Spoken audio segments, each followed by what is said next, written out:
Hi everyone! In this video I'm going to be showing you how to make this cute little dress out of a vintage pillowcase. So what you'll need one of your pillowcases that you have found at a secondhand store. You will need a needle and thread. You'll need a few buttons, a size G hook, and some coordinating yarn. Now I would suggest that you find your pillowcase first and then you go and match your yarn to that. It's a lot easier to do that than to try to match fabric to a chosen yarn. And then you can either have a sewing machine for the edges, but I will also show you how to be finishing it all with needle and thread. So this can be totally no sewing machine if you would like. So come along as I show you how to make this cute little dress. This is my piece of vintage fabric that I just cut out of an old pillowcase. So it has two sides. This piece is 20 by 15, which will be for about a 12-month-old girl. So this top edge will be the waist or around her chest. So you will take a measurement of your little girl and you will make the long end 2.5 times the chest measurement that you took. And then the short end will be however long your preference is to make the skirt. This one is going to be like mid-calf length, so I've made it longer, but it's totally up to your preference if you want to make it knee length or shorter. I will show you how to finish the ends with a sewing machine or by hand. Either way will look very nice when done. So let's get right to it and I'll show you how to start sewing up the side seams. One side I will show you was done with the sewing machine, and I marked 1/2 inch from the side with pins, and then I just sewed that with a matching thread on my sewing machine. So this side is for those of you who don't want to use a sewing machine or don't have one. You will just mark all the way down 1/2 inch in, and then you will take your matching thread and you will use this in and out method, which I will show you.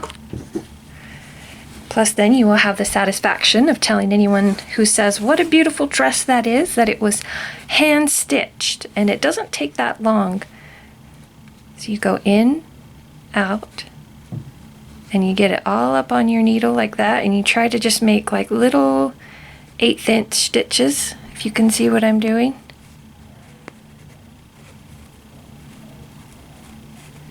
And then once your needle is full, you'll pull it through, and I am using a double length of thread so that this stitch line will be more sturdy, and then you will just keep doing that all the way down. If you like, it's not necessary. If you want it to be even more sturdy, you can go back again to do 2 lines of stitching, but I don't think it's necessary since you're using 2 lengths of thread. And then we will come back when you have gotten all the way to the end. After you've finished sewing up the side seam, you will do a knot at the end, and then we will go on to making our hem on the long end. So the first step is to take your iron and then iron this down 1/2 inch. After you've ironed the whole length all the way around 1/2 inch down, you will mark another inch down and iron it again. And then this is where another personal preference comes in. You can choose to finish this with your sewing machine, or you can hand stitch it, and I will show you how to do a hem stitch right now.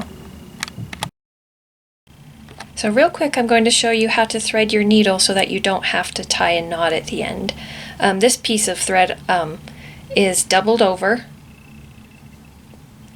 Match the 2 ends together, and then you will thread your needle right onto these ends, and then as you can see you have a loop at the end. And so now let's go right into our hem. So you have your needle with the loop at the end, and I've already done some of the hem. What you will do, it's called tacking or a hem stitch.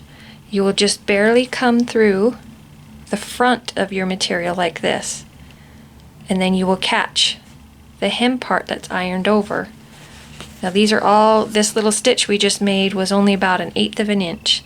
See, now instead of making a knot, you can just run your needle right through that loop and pull it, and no knot required. So go down from that stitch about a half an inch. If you need to mark with a pen or some pins, that would be good too if you need to, but I just like to eyeball my stitches. So again, I'm going to show you. You just barely catch the front of the material and then run your needle through the ironed hem part. And then once you've done a few stitches, just go back and pull it a little taut. And then as you can see on this side, you can barely see those stitches. It's a very nice professional finished hem. So just continue doing that all the way around. When you need to get some more thread, you can do, I'll just show you how to do a knot really quick in case you didn't know. You leave up a little loop, and then you go back and you leave up a little loop and then go through the loop again. So you've made 3 loops that you've went through, and then you just pull it down, and then that makes your knot, and then you can run your needle through like this. You can see my knot's a little messy, but the idea is correct, and then you just cut it like that. And then you can rethread your needle with the loop at the end again, and then just start right here with your hem stitch again. And then we will come back when you have completely finished the hem. Alright, now that we have finished the hem on the bottom end, we're going to be working on the top part that will be attached to the bodice, the crochet part. So what I've done is I took my iron and I ironed down the whole top about 1/3 of an inch. And you can either finish this by hand, the way I showed you, in and out, in and out. I actually finished this with my sewing machine, but it's totally up to you. This part won't show. So I just sewed down this 1/3 inch part. Now we are going to be doing our gathers, and I took a piece of thread that's at least as long as all the way around as your top. So it's going to be a pretty long piece of thread because we're going to be gathering up the top. So you will go right underneath your stitches that you've made, and you want your stitches to be really wide so that it will gather. So I would say at least a 1/2 inch wide. Now this does not have a loop at the end because you're not going to attach it like a knot. So just keep pulling it through to the end, and then leave another 1/2 inch. And try to stay about a 1/4 of an inch below the stitches that you've made so it's a nice even gather. And then just pull it all the way through.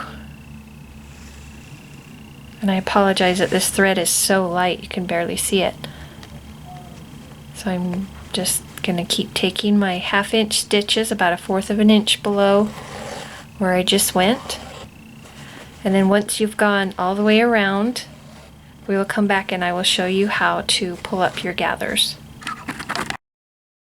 So I've come all the way back around with my one piece of thread with my gathering stitch.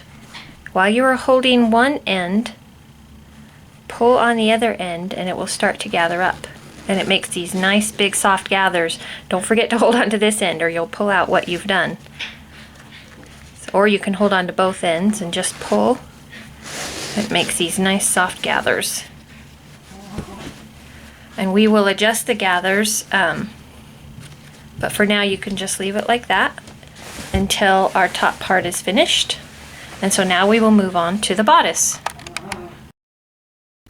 Now just a word about sizing before we continue on with the bodice. This is the size that we will be making right here. The smallest size is good for, I would say, up to 9 months if they're really tiny, but it probably fits 6 months the best. And these measurements and stitches will make more sense as we go along. But if you have watched my channel before, this is the same bodice that I've made on several of my other dresses. It will just be slightly different in this portion. But this is what you will start with, the foundation chain. This is the size we will be making, so we will be starting with a chain 40.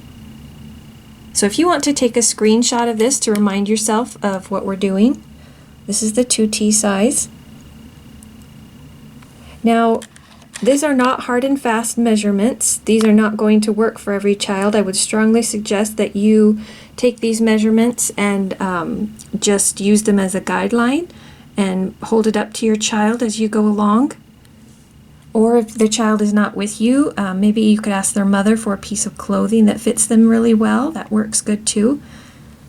So these are just suggestions of what to start with.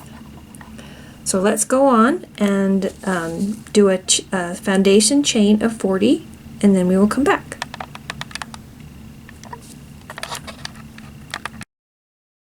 I've done my foundation chain, and now you will skip the first chain in the hook and go to the second one and make a single crochet.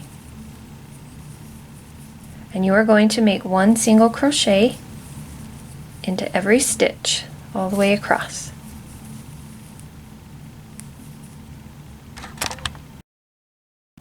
When you get to the end, you will chain one, turn your work, and in the second stitch from your hook, you will continue on making single crochets for another row. By skipping a stitch and chaining one, that makes all of your edges nice and square so that they won't go in on you or decrease. When you come to the end of the row, just do what you did on the last row, chain one, turn your work, second stitch from the hook, continue on with your single crochets. Alright, so at the end of this row, you will chain 3 because that counts as your first double crochet, and chain 1. So turn your work, skip the first 2 chains, yarn over, and make a double crochet. See, and then you've made your first square. This is where your ribbon is going to go through. So chain 1, yarn over, skip a stitch, and make a double crochet. Chain 1, yarn over, skip a stitch, double crochet, and then you will continue that pattern all the way to the end. At the end, you will chain 1, turn your work, skip this first stitch right here, and then continue on doing your single crochets.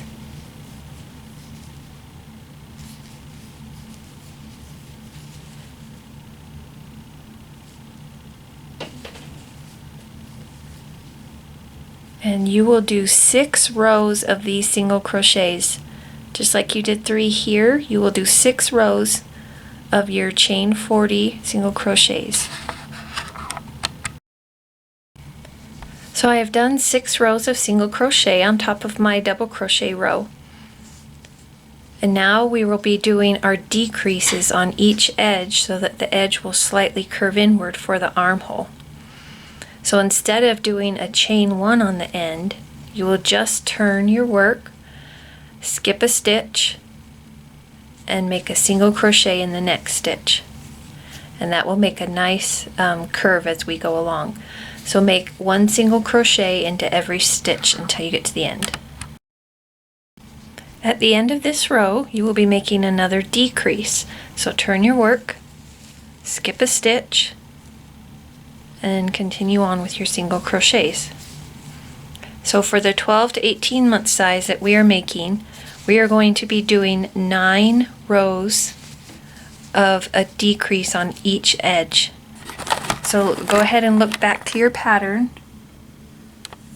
This is the portion that we are doing right now. The 9 rows of 1 decrease on each end. So we've done all of this already, and we are at this portion. So we will come back after you've finished your 9 rows of a decrease on each end. Alright, so I've finished the 9 rows with the decrease on each side. So this is what our piece looks like so far. So now we will start making square edges again. And we're going to do 3 rows. So chain 1, skip the first stitch, and this is where you want to mark where you want your neckline to go, because this is the piece we're working on right now. I'll wait for my camera to focus. It's these 3 rows right here. So it'll be straight on both sides. So we're working, this is the top of the neckline. So what we can do is you fold your piece in half like this, and you mark where the center is. Just like that. Then you will count to the side. I figured before that I will want about 10 open like this, but you can have your neckline be as big as you want. So I'm going to count over to right here, and that's where I will stop doing my single crochet, is right there. So that's all personal preference as to how big you want your neckline to be. It can be bigger if you're doing it for a larger, older child, or smaller if you're doing it for a newborn. So I've left 5 stitches open right here. So with my middle stitch that the needle is in, that's going to mean that I'm leaving 11 stitches open for the neckline. And I want to continue making decreases on this side so it will make a nice rounded neckline. So rather than make a square edge,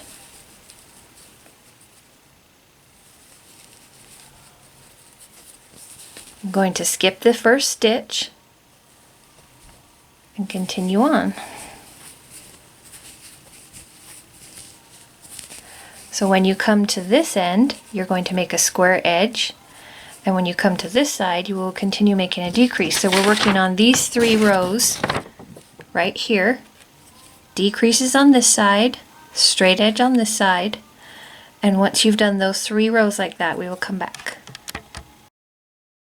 Alright, so I did my 3 rows of decreases right here, and if you want to make a 4th row decrease, that would be okay too, because then you would just end up back here on this side. So you can do 3 or 4 rows of decreases here, it's totally personal preference, and then just start making straight edges on both sides. And then this is the part we're working on right here. So we're going to be making 8 rows straight on each side of single crochet, and then that's what I'm working on right here, and then we'll come back when you have that done. This is what the finished strap looks like, and we're going to be doing the same thing on the other side. And it's really important that you start your strap with your bodice facing this way, because you want your stitches to continue being faced the same way. So don't turn it around and start from the edge this way. Your stitches won't match up. They won't all look the same. So what I did was I tied a tiny little knot right there, and I pulled up a loop. And then I'm going to make 1 chain, just like that. And it ended up that skipping 8 stitches was better than 11, because then by folding it in half, it will make this strap the same as the other one. So make sure you're folding it in half and that the 2 sides look exactly the same as you go along. That's what happens when I crochet. I just kind of make it up as I go along and kind of alter it as I go. So after you've done your first chain, we're going to be catching this little piece of yarn into our work. So make a single crochet, come in underneath the piece of yarn, pull up your single crochet, and then you don't have to worry about cutting this or tying this or anything, because it's just worked inside of your single crochets.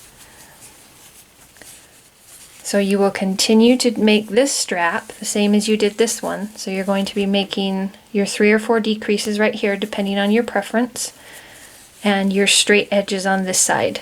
And then once you have this strap made, then we will come back. So now that you've finished your first side, you will go ahead and do another one exactly like it, so that you'll have 2 pieces to make your bodice with. Put your right sides together, and then if you've left ends on that, that's okay if you didn't. just use this, put a yarn needle on here, and start your whip stitch, meaning you will go just in, out, like a candy cane stitch. Or if you prefer, you can use your sewing machine and just sew right along the very, very edge with some white thread. And you'll do that on the sides down here as well. Be sure not to start sewing up here. Start sewing only on the straight edge right here so that your armhole will stay open. And then turn it right side out, and then your bodice will be finished being sewn. So out of the material that you have left off of your pillowcase, you're going to want to cut a 2-inch by 21-inch rectangle. And you will cut 2 of those, and then you will sew it right down the middle. And you can use your hand needle and thread if you would like to. I just used my sewing machine, but it's totally doable with hand sewing as well. And so what you're going to do is you're going to make a 1/3 inch seam right down the middle. You'll fold it right down the middle and iron it, and then sew it. And then I have one of these things that turns it inside out, that makes it really easy to turn inside out. I'm not quite sure what these are called. But then turn it inside out when you've got the seam sewn, and then iron it down flat so that the seam is in the middle, and then I'll show you what that looks like when we're done. Alright, so what I did was I turned it right side out, and then I ironed it with the seam right down the middle. Then I turned in the edges, I tucked them in, ironed it flat, and then I took a needle and thread and just did a little whip stitch on the end. So it's kind of like an invisible stitch. And I did that on both ends. And then when we are ready, we will weave it through on our bodice. Alright, so the next step is lay out your bodice right sides out, and then take your gathers and gather it up so that it's the same size as the bodice. And then as you can see on the side, I just tied a knot of the 2 threads so that it will stay the width that I would like it to do. So go ahead and gather it up to the right width and knot it. So the next step is to pull your gathers so they're all nice and evenly spaced, and then mark the 4ths of the skirt. So the side seams will be used as a pin mark, and then fold it in half so that you can find the exact front and the exact back with the pin. Do the same to the bodice, fold it in half. The side seams will be matched with these side seams, and then you will match the pins together. And so I want you to pin at least 4 spots, the side seams, front and back, and then we'll come back. So now after you have it all pinned together, you will go ahead and take your needle and thread, and you will just catch it through the foundation chain and right underneath into the material, and just straighten out the gathers as you go. As long as you have it pinned at the 4th marks, then it will be okay, because just even up your gathers. If you prefer, you can sew this with the sewing machine. Take a little bit of your white thread and just sew it right above the foundation chain in your white thread. Or it works just as well with your hand needle and thread. And then once you have that sewn on, then we will come back. Alright, so now that we have the skirt sewn on, let's start working on the final edging of the sleeves and the neck. So what I've done is I've just did a little knot right here at the seam, and I pulled up a loop. And now I'm going to do just 1 chain, and that counts as your first single crochet around. And I'm going to be catching this end into our work so that we don't have to bother with a yarn needle later. So into every row, make 1 single crochet, and this will be the foundation of the little ruffle that we're going to be doing. So just continue making 1 single crochet into every row around the sleeves. So I've come all the way around with my single crochets. Now you will start with a chain 3, and you will skip 2 of your single crochet, go into the next one and make a single crochet. So we're going to go around making these little loops. So chain 3, skip 2, make a single crochet, and then continue that pattern all the way until you come back to your first loop.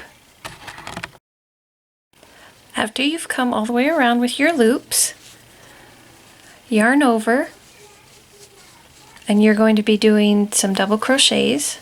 So make a double crochet, chain 1, double crochet,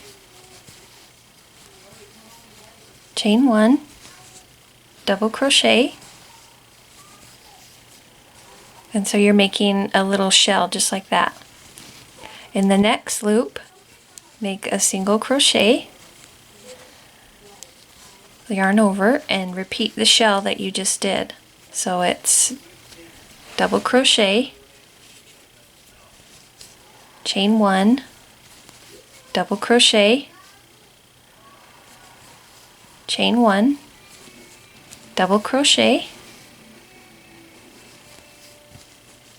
and single crochet into the next loop. And so you will repeat that pattern all the way around.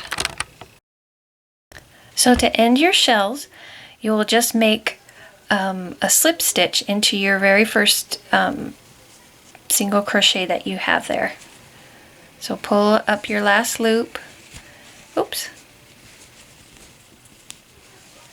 and then pull it through,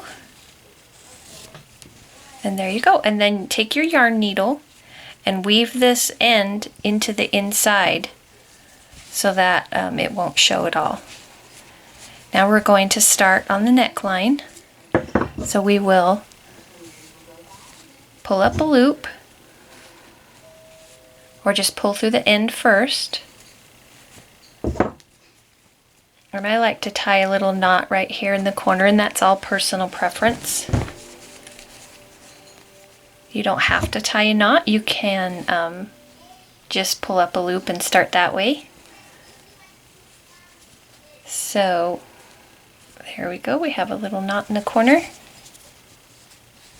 And we're just going to be doing the same thing that we did around the sleeves.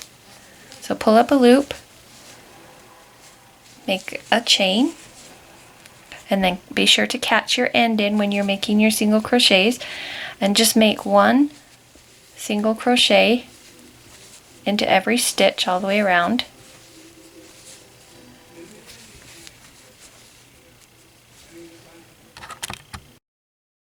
Now this is a matter of personal preference too, as we are going around finishing the edge of our neckline. When you come to the square corners, in the very corner stitch, if you choose to do so, you can make a double crochet, and that just makes your edge a little softer. It makes it more circular. If you like the square edge, just continue with the single crochets all the way around. But if you want to, go ahead and take a double crochet in all the square corners to make your neckline more round. So to finish off the dress, I just wove in our little ribbon that we made into our double crochet row, and then I tied a knot right there. And then I also put some buttons on the top, which is totally optional, but I think it gives it a nice finishing touch. And then this is the finished dress. And I had a lot of fun making this, and I hope you have a lot of fun making this as well. It's really easy to adjust to different sizes. So have fun searching for some vintage pillowcases and make this cute, simple dress. Bye everyone, thanks for watching.